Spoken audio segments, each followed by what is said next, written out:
Good morning, everybody. Welcome to TLDCast. Glad that you're here.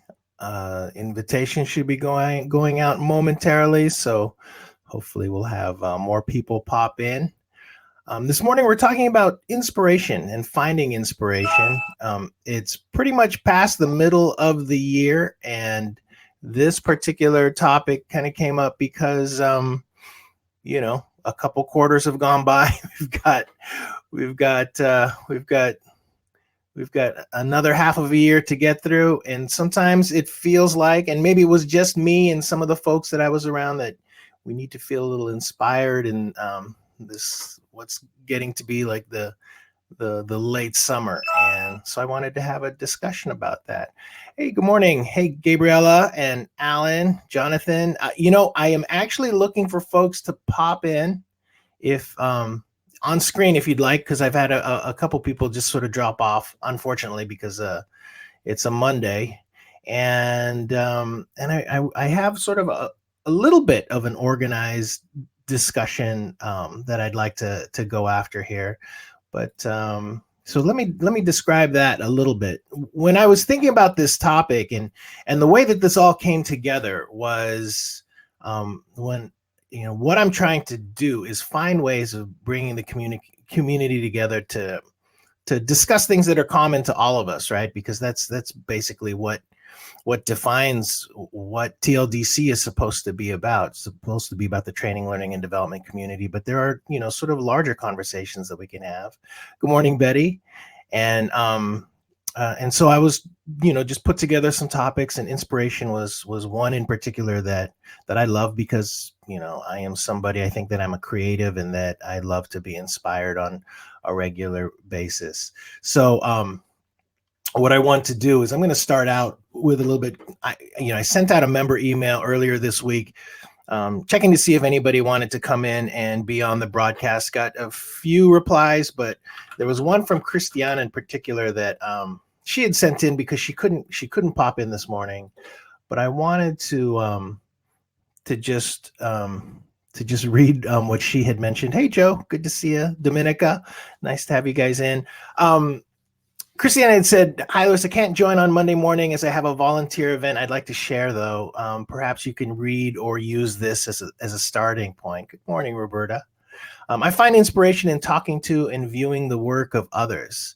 This could come in the form of a YouTube video, a book, a podcast, blog post, or actual conversation. For example, I was inspired to develop user stories and job processes for the current mobile app that our technicians use, ahead of a change to a different mobile app that they will move to in 2020. The inspiration came from Cara and Roberta's recent TLDcast. So that's great. I love the fact that it came from that conversation. On our previous topic of essentialism, particularly after a conference or info pack webcast, I need to let the info sit with me. It's not a formal mediation, but it certainly qualifies as a form. I hope this helps. I look forward to the recording. And I actually share that same type of thing. I think one of the biggest things for me with TLDcast is that I am constantly inspired by the work of others and the conversations that happen here. That's one of the most important things for me personally. I know that I sit in the background and I do this stuff, but I watch everyone. If I can't watch it on video or video recording, I listen to it in the podcast form, and it keeps me going. And that's sort of why I keep it going, is because I just get inspired by Cara and Roberta's discussion, and just everybody else that comes on. Even, there is a circle going in TLD chat, the Slack message board, and just seeing the activity in there keeps me going. So, hey, John, it's good to see you. Thanks for coming in. Yeah, absolutely. So if anybody at all is interested in popping in, I'm going to send an invite out to Jonathan to jump in. But let me share. I'm going to share my screen because I have a, let's see, Jonathan, where are you? And Alan, if you want to pop in, Joe, anybody, just let me know in chat. And this is sort of where I'm going, and I'm going to start this out with my own deal here. Hang on. Hey, Jonathan. Hi. Thanks for having me. Absolutely. I'm going to share my screen because this is sort of like where how I wanted to break it down. Oh, is this going to work? Hang on just a second. Let me move one thing because I have this giant window over here. And so here's my screen, is just sort of like how I wanted to break it down into personal and professional, because I didn't want it to be just too abstract. So I'm going to keep this on screen for a little bit and then I'll shut it down. But I wanted to start out with kind of, where you find inspiration, like your personal inspiration, because everybody, of course, has that. You definitely have that. I was talking to my mother-in-law last night. She was staying here for the weekend, and that was a long conversation. She really had a lot to say about her personal inspiration. Oops, I hope that didn't sound wrong, because she's probably going to listen to this recording. And then your professional inspiration, which I definitely have that. So I'm going to just start out with some of my personal stuff. I actually wrote it down. Oh, there's my wife bringing me a bagel. Thanks, honey. Well, there's some of my inspirations. My wife. Thank you, honey. Thank you, and a napkin. Sorry about that. I talked a little bit about how TLDC inspires me, and that is like sort of a bigger idea it had when I worked for the eLearning Guild. I was there for a really long time. I was really always kind of inspired by the community that I met when I'd go to the conferences, when I would be doing stuff in the online events. I was always inspired by the generosity and the sharing that people did on a regular basis. And I think that it's really unique to this particular audience, just people coming together. I think that educators in particular are just so willing to share and to be generous with the knowledge that they have. And that has always inspired me. And it's also part of, like, I sort of integrated a little bit with other sort of communities, like music communities in particular, that I've been a part of. And so I've always wanted to put together something that was really, really focused on that, not just to build an audience for personalities, which, there are other sort of, conferences and stuff that do that. I actually just wanted to build a community for each other, for people. So this is where I get inspiration, because I think about that, I see the activity, and it really, really keeps me going. And that's a big deal for me. There are people that are in this industry that really inspire me. Some of them are actually in here, like Joe Cook inspires me because I see the kind of work she does, and it's absolutely amazing. But there are people like Trish Ewell and Julian Stodd, who I absolutely love, and I've had the pleasure of meeting a couple times. I am inspired by the things that he writes, and that keeps me going. And then I have this other item here: places, things, books. Oh, actually, I think I started with my professional stuff, but places, things, and books. On the professional side, mostly, like, I'm a tech geek, and I am inspired by really, really amazing sort of technology that can help people. Like, for instance, right now I'm finding a lot of inspiration in some conversations I'm having with Alan, where we're going to try to do a little extended reality projects, and we're going to be generating some content in virtual reality, hopefully. And that is really, really inspirational for me. And that was just sort of, I started out with my professional stuff, and I should have, and I thought I was going to start with my personal. So sorry if I mixed that up. But let me go, Jonathan, if it's okay, can I push things over to you and see if, like, what you might be able to throw out there? And if anybody wants to jump into the chat onto the screen, let me know. I'll just add you real quick. Yeah, sure. Pop me over. I wasn't expecting this, but yeah, we'll. No, I'm sorry. I was. We had Toddy, and I think it's absolutely fine. It's absolutely fine. See if they've come in, but I would love to hear what you have to say. Anybody else that wants to come in? If anyone's got any particular questions that want to perhaps put me on the spot, or test me with, just pop them up in the comments, and we'll just treat it like an interview. Yeah, except I don't get a job at the end or pay rise. I don't have the hair for a rock star, Betty, but thank you very much for saying that. And I'm going to bring us on screen real quick here. Let me turn off the share. There we go. That's better. So how about let's start with your professional sort of inspiration. What do you have? Like, is there anything in particular? What got you into this space? What kind of ideas like keep you going? I kind of fell into e-learning Yeah. because I've done like a decade of facilitated training. But even in the classroom, I always tried to involve technology as much as I could. But I also remember the days where you also had to make sure you had copies of things on USB sticks and overhead projector, just in case technology didn't work. And so I've always been surprisingly a little bit suspicious of technology, in the sense that I've been in situations where I've been in a room and it's let me down. So the idea now of cloud computing and being able to connect to all your materials wherever you are, and internet speeds being capable of carrying relatively complex graphics and interactions, it seldom happens now, but I still carry that kind of weight of standing in front of a room full of people and something not working. So my inspiration for the way I design now is to make sure that I'm not putting other people in that situation. People don't feel that the thing is failing, clicking and it's not working. So all the people I tend to follow on LinkedIn tend to be very evidence-based, very thorough people who will test and test and test again to make sure that something works. And you're going to put me on the spot now, ask me to name them. There are many, many, many, many people, and I don't want to embarrass myself or them by naming them.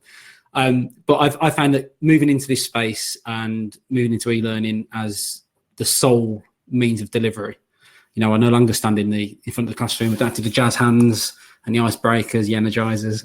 Yeah. Nonetheless, I try and include some of that kind of interaction and that personality into my e-learning. So I'm, always on the lookout for people who can just make the authoring software do a little bit more, be a little bit more sophisticated, and the flip side, do it quicker for me to get to an end product. Because I work under an agile methodology, get a product out that works. Nonetheless, I like to get a product out that's as good as I can in the time that I have. So my inspirations professionally are people, as I say, who are very, very thorough and will work out loud, often share their work, working examples. I like to be able to pull apart what other people have done, and in the same way, I'm willing to do that and share at the moment. I mean, I'm just putting the finishing touches to my e-learning hero challenge for this week. So when that goes up, I'll be sharing that and sharing how I created that. So anyone on LinkedIn or Twitter who operates in that way, I'm just like a moth to a flame. It's just sort of like, who's that person? What are they sharing? And it might only be for that particular thing. It might be for that particular problem offered to that particular person. But there are a handful of people who I will regularly follow and interact with, and I'm pleased to say that 4 of them are in a working out loud circle at the moment. Yeah, I sort of want to bring that up, which I didn't really consider. That sort of works as a form of inspiration as well, right? You have the rest of this group that they are actually also creating with you. That's sort of like that support system where you're inspiring one another. Totally. Yeah. So quick shout out for Cara, for Jack, for John Rock, and for Simon.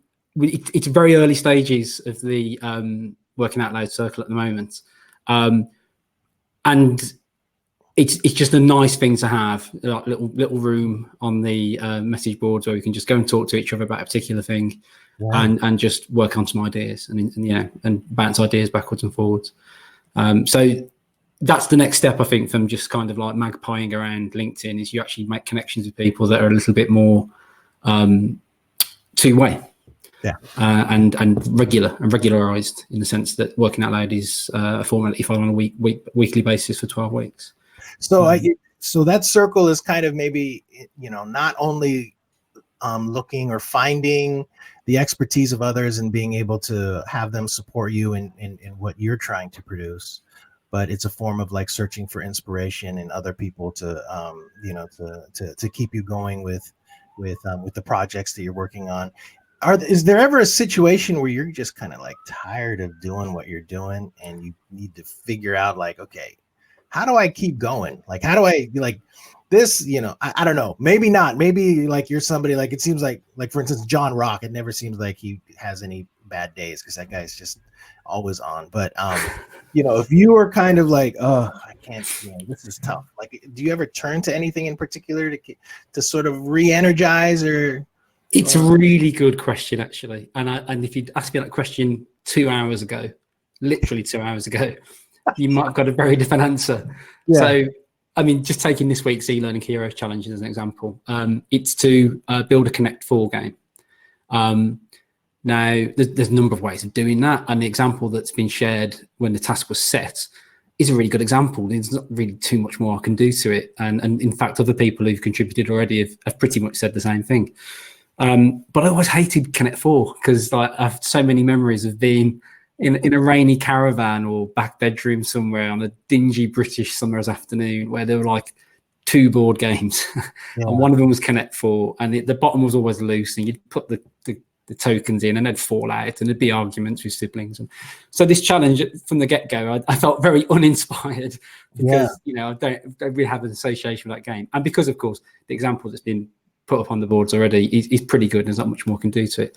So I've taken the other board game that I grew up with, which was Battleships, and I've combined the 2. So it's 4Pedo instead of Connect 4.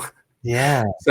So that's how I work sometimes. It's like, can I find a kind of lateral way into this problem that kind of answers the brief, but keeps me interested, but also has got a bit of a humorous spin on it.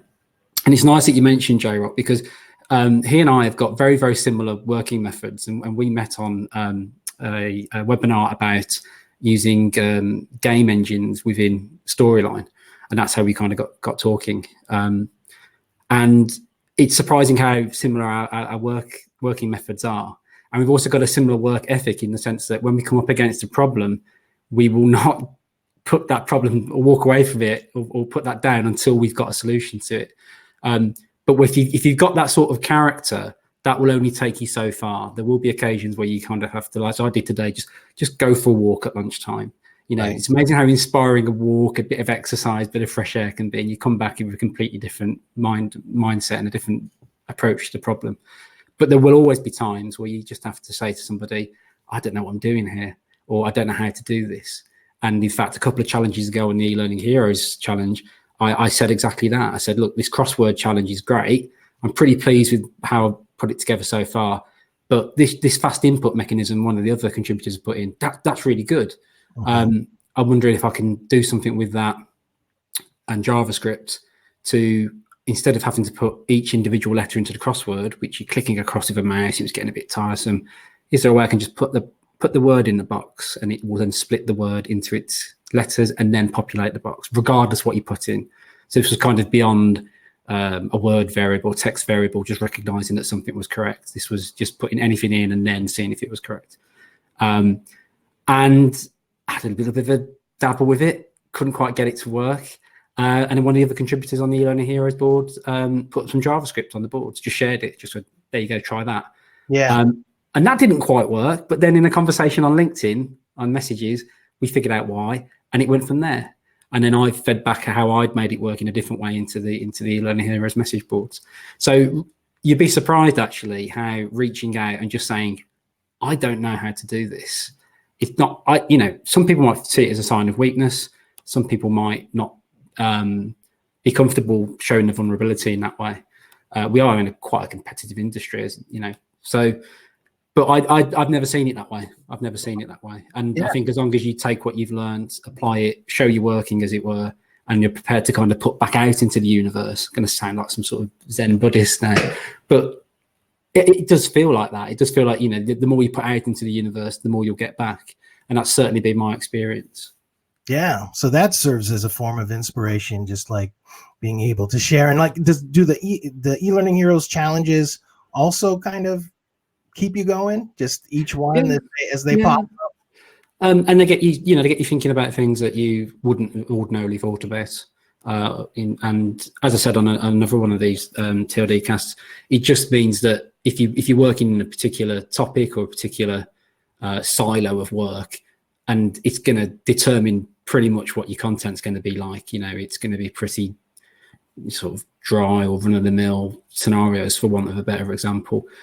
But it might just get you to sort of look at those projects differently, or it just gives you an opportunity to practice a different skill set in between those times. And it's been, it's been really, really inspiring from week to week to just see what everybody else is doing, how different people approach the same problem and the same criteria. It's amazing actually how you can give a list of 3 or 4 criteria. The design has to hit this, this, and this, right. And then the variety of entries. So that's really been quite inspiring as well. That's great. I'll have to post it, or maybe you can post a link to the eLearning Heroes challenges. That's something that the Articulate folks put together, right? That's right. Yeah. So it is about storyline, and it's if you don't use storyline, then it's not going to be much use to you. Right. In a sense that you're not going to get much out of it in terms of workable examples. But the content, regardless what authoring platform you're using, the content and how people approach things is very interesting regardless of the software. But it's fair to say that Articulate have got a very, very good and wide and supportive user base in that sense. Right. Fantastic community over there. They're really, and they're wonderful people all around. I've met so many of those Articulate peeps. They're really, really cool. So how about Jonathan Hill, like from a personal level, inspiration, like what gets you going? Like, yeah, I mean, I in the morning, is there anything that you want to throw in about that? I mean, I've got a young family. I have to come to work, but I can try and make it as nice as possible while I'm here. Yeah. I just like to inject as much personality into my projects as I can legally, physically, and logistically get away with. Because if it's not boring for me, it's not boring for the end user. And I administer a learning management system with over 500 courses on it.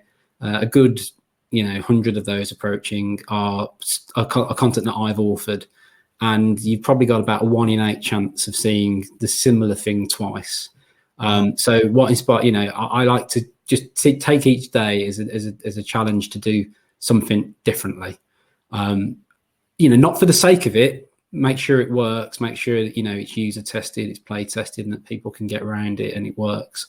But it will be sometimes the case that I think that's a funny pun, or that's a bit of a slant on a scenario that I perhaps never thought about before, and it gives you a way in. And a recent example of that, I'm kind of just playing with my son, and he's got lots of Transformers toys and spaceships. He's all about aliens and spaceships and smashing toys together and shouting. It's it's quite an interesting playtime with my son, and he's just playing with these alien figures and stuff. And I was just scoping out a course on what's known as the Insurance Distribution Directive, which is a set of legislation which has come in across the EU and affects the UK irrespective of Brexit. And it covers like all kind of areas of insurance law, how it's conducted, from how policy is created to how it's sold, to how customer complaints are dealt with. It's a very, very big area, and it's abbreviated to IDD. So everyone who's in the trade just refers to it as IDD or ID. And I was thinking, this is a massive topic. What can be the common thread for this? This legislation seems to have appeared from nowhere, it's dropped out the sky. Id came from outer space, and suddenly I had this kind of way in, and I cast a certain number of the modules as a kind of 50s B-movie alien invasion. So suddenly this legislation's come from nowhere. No one knows what it wants, how to satisfy it, what to do next, and so Id came from outer space. Yeah. And that just gave me a way in, and the actual content is pretty bread and butter. Scenarios, tests, all the usual things you'd see in e-learning, but there was some care to just give it a common theme, which is slightly kind of lateral, but quite funny in the way it was presented. And I had quite a bit of fun turning Articulate standard characters into aliens, like recoloring them green and putting antennae on them and stuff. Yeah. And they've been very well received. But if it wasn't for that flash of inspiration, how do I get into this in a way that is visually and thematically interesting and will keep users interested as well, as well as me interested while I'm making it. That product would have been very different. So I think if you can take inspiration from as many sources as possible, pop culture, Yeah. Games, movies, books, and just see where it will take you. Because I think often if it keeps you interested while you're building it, it'll keep the user interested while they're using it. As long as you always have in mind, I'm not doing this for the sake of it. It's almost like a skin that surrounds all of the nuts and bolts and cogs that we as instructional designers need to put in, and all the markers we need to hit, all the standards we need to adhere to. But if you can kind of reskin, your usual approach and just give it a little bit of pop, that's a good reason to come into work every day. And I'm very fortunate in the sense that not many people I know, not many of my contemporaries, not many of my friends have got jobs where they can get up in the morning and go, right, what can I create today? And creativity is a wonderful thing to be able to do for a job. No, and just that idea, that concept is kind of inspiration into itself, because it is. I think that you are in a unique situation, and all of us are as educators. That you can come in and just create on a regular basis. I think it's it's one of the reasons why we do what we do. And just going back to being inspired by your son, and the whole sci-fi theme that you came up with. Is that something like that you often do to, do you find inspiration outside, like outside of what your kind of daily grind, to be able to add to the story, to put some pop into the things you create? Yeah, I mean, it doesn't necessarily need to be how the things look or the theme you apply to it as well. I mean, JavaScript is still a bit of a foreign language to me. I can't quite see the matrix just yet. It's something I'm working on. I can look at it and go, well, I understand what that's doing there. And it's a little bit like when British people go abroad and we think if we just speak more loudly, people understand us. For a time, I'm kind of just speaking more loudly at my computer, hoping the JavaScript will work. And I'm still at the sort of British tourist speaking loudly at the computer stage. But the challenge I'm doing today, I didn't want to go down the JavaScript route for that reason, because I knew I would expend a lot of time getting to a solution. There is no doubt a solution to what I wanted to do with this. But I think the chap's name is it Heath Robinson? He used to do like illustrations of like crazy machinery. I think in like the 30s or 40s in the UK. So if you can imagine like, silly machinery with lots of cogs and all kinds of like weird levers and stuff, to perform a really kind of mundane task at the end, like slice a sandwich. The best example, I think, an international example would be, Wallace and Gromit, and the machines he makes in Wallace and Gromit. So sometimes I think there's like a little, sometimes there's an engineering solution to what you might think is a computing problem. And sometimes it's quite inspiring to think of things in a physical way. So in the module I'm putting together at the moment for the eLearning Heroes Challenge, there is probably a bit of JavaScript that will do what I was asking this course to do. But if you imagine like a kind of pinball machine that you can't see, that's kind of operating down the side of the screen, through a series of timers, motion paths, conditions, and variables, I can get the computer to play the Battleship game against you, and it will recognize where it's already placed markers without using any JavaScript, because it uses an almost kind of Heath Robinson, Wallace and Gromit kind of physical machine tucked away to the side of the slide. And it took me a matter of minutes to work out and put together to get what on the outside is a very, very sophisticated effect. It looks like your computer, once it's realized it's hit one of the spots on your battleship, it will then zone in, sort of got a bead on you, it will zone in on the remaining three. And none of this is with JavaScript. And I've probably kind of let the cat out of the bag now. I could have put this on the eLearning Heroes board and said, look at this amazing JavaScript, and no one would have known. But the situation is actually, it's a pretty Heath Robinson bolted together series of triggers, pulleys, levers that operate on the side of the screen, and at certain points will do certain mathematical functions to give the CPU in the course the data it needs to make the next move. Is there a link to it? I mean, so that we can check it out. I'm literally just finishing it up now, so it will be on the eLearning Heroes Challenge, the most recent one. It will be on those boards in the next hour and a half or something like that. All right. But again, you know, if you want to take a look at that and take it apart and see how that inspires you, you know, that's what that's there for. But that's always followed me. I don't know where I've got it from. It might have been a film or someone said it to me. There's always an engineering solution.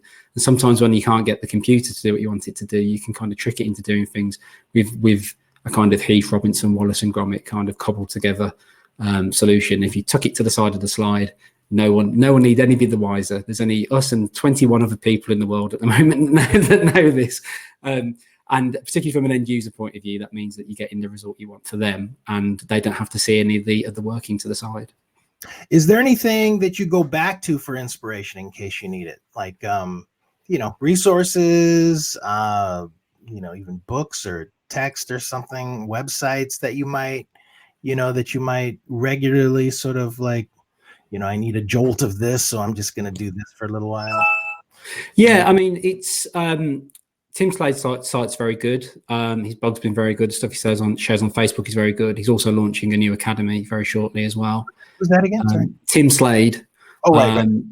So he's someone I kind of like pop in on a semi-regular basis just to see what he's been up to and look at some of his older resources.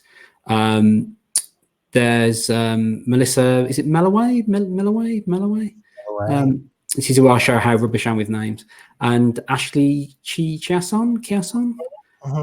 Again, I'm going to be showing myself up with how pronunciation of names now. And there are a number of kind of like resources, and they run quite, you know, they've got blogs that have been running for a little while now.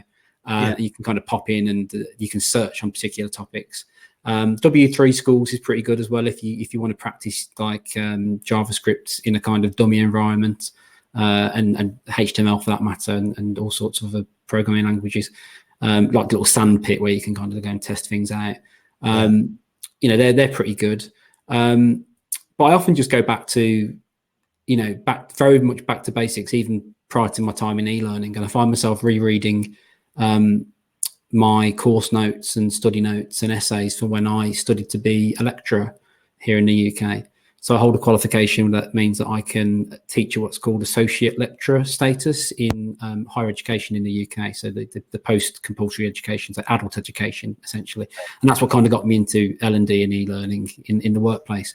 And I find that just going back to those original essays when I was being assessed, standing in front of a classroom and making sure that I'd met all the learners' needs, that I'd put an environment together that was conducive for learning. And most of all, my motivations for doing that, because a lot of it was quite reflective, and you had to kind of go into why it is you're doing it and your attitude toward it.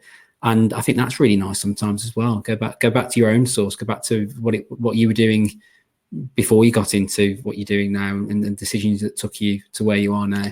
No, that's really important. So can you talk a little bit? I mean, do your learners inspire you ever? I mean, is that something that that you come across that you know, does it make you feel that way, that, you know, like when you're teaching people things and just sort of the reward of that, is that inspirational to you?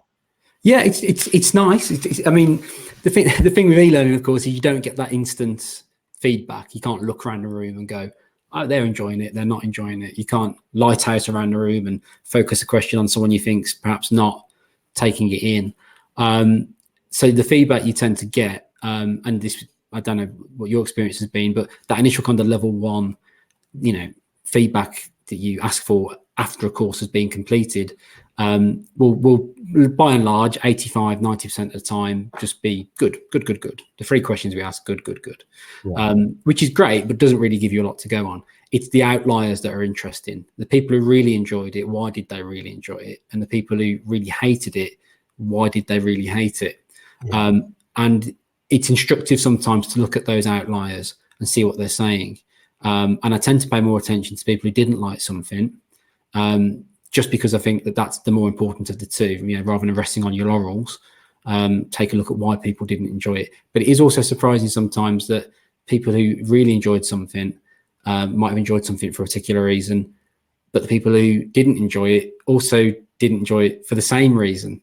And that's an interesting situation to be in, where you've got like almost kind of a balance of feedback where people enjoyed something or hated something for the same reason. And that can inspire you to look at, when you refresh that course, approaching that particular topic or mechanism in a slightly different way. But most of the time it will be people just saying, you know, I got stuck on this screen because they were using the wrong browser that we don't support, unfortunately. But I would recommend as an e-learning designer that you get as much feedback as you can from your users, because it can inspire you to look at the product and the project in a different way. Because you should be regularly reviewing the material to make sure that it still works in 6 months, 12 months time anyway. And then that feedback that comes in the meantime can change the shape of it once again. Yeah, that's great. So has there ever been a point where you felt like you should be doing something else and you needed to kind of reassess and get inspired again to keep going the path that you've been going? Have you ever run into that? Thankfully, not quite yet. We are approaching what we're calling phase 3 of the project. I'm at work at the moment. And I'm kind of scoping out how much longer that's going to take now in terms of build time based on what I've already built. And again, trying to just approach the materials in a way that includes as much variety as possible. I have come to a point where I might be asking for a little bit of extra software, a little bit of extra help in terms of resources in order to do phase 3 justice. So I know what I want to do. It's a case of getting resources to do it. I'm fortunate in the situation that it's not that I don't know what to do and I've got the resources and I'm looking at all this stuff, not knowing where to start. In some instances, I can't quite start or can't quite do it to the way I'd like to do it because of resources. And that's probably a very familiar situation for a lot of people in the e-learning community. But if I was faced with a situation where I didn't know what to do, regardless of resources or content, I would, like I say, go for a walk, get some exercise, play with the kids, watch a movie, read a book. There's a lot of benefit in just walking away from something temporarily to just give your mind a break and just let it freewheel for a bit, and then you will find that the answer comes to you. Yeah, no, I was just reflecting about a conversation I had a few days ago about somebody who is she is a trainer, and she's been working pulling together like content for an event, and but she is just coming across like failure after failure after failure after failure, and nothing seems to be going the right way. And it just, she's like, do I just keep going, or what should I do?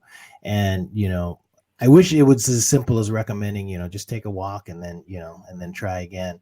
But she's gone through, so many challenging situations that it feels like it's time for you to just sort of move on, because it doesn't seem like it's going to work.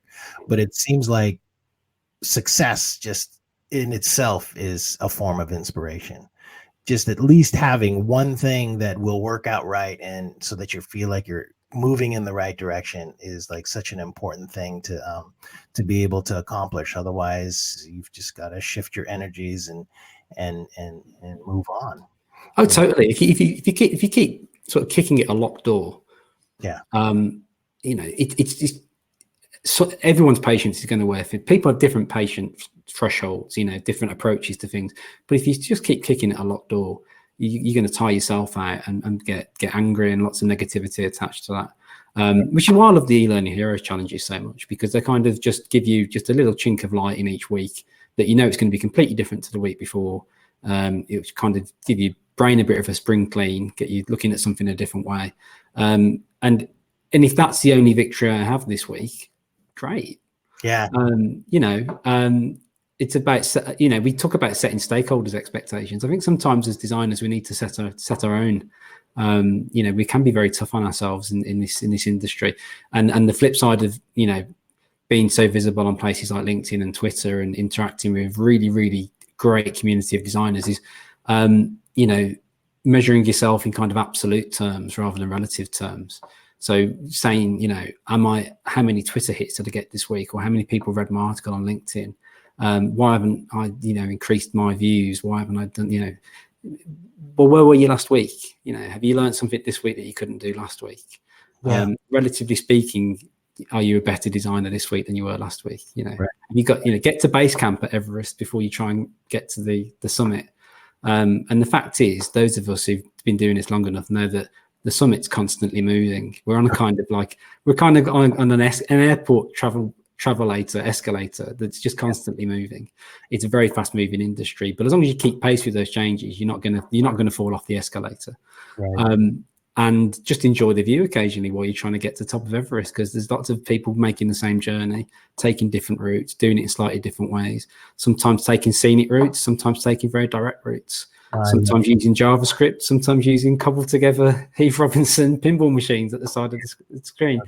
I want to read this comment by Sonia for our audio audience, podcast audiences. Keep trying. A challenge means you're moving, and that in itself is important. If you aren't moving, you aren't getting challenged, and I think that's so true. And I would, totally. I'm sure that you have a lot of challenges, like as a virtual classroom facilitator. That in itself could be a whole separate conversation when it comes to inspiration. And I wanted to also point out, Jonathan, have you heard about that thing where there's like browser extensions and just sort of this effort from some especially creative types to kind of take out the ability to or screen out likes and what is it, like from Twitter, to take out the likes so that you can't see them, and Instagram, same thing, like take out likes so that as a content producer, you're not caught up in that whole, focusing on the metrics. You're just focused more on just creating content, because then that's, it's actually like psychologically harmful to you as a content producer to have to, to become competitive that way, rather than focusing, like, say, on the merit of, like, say, an Instagram post just as a photo, or, a piece of a creative piece that you're posting. You're more focused on, like, is my audience going to like this thing?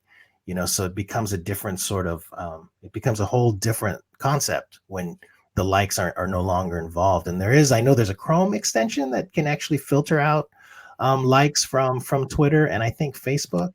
And, it sounds interesting. I'd not come across it. I tried to do that mentally, but if there's something that could help me do it physically, then all the better. And as you've already outlined, there's a very, very good principle behind that, because it's not good to get into that kind of unvirtuous circle, as it were. You're kind of just chasing the likes rather than the end goal of the project and the product. Mm-hmm. And your end users not even coming to this equation.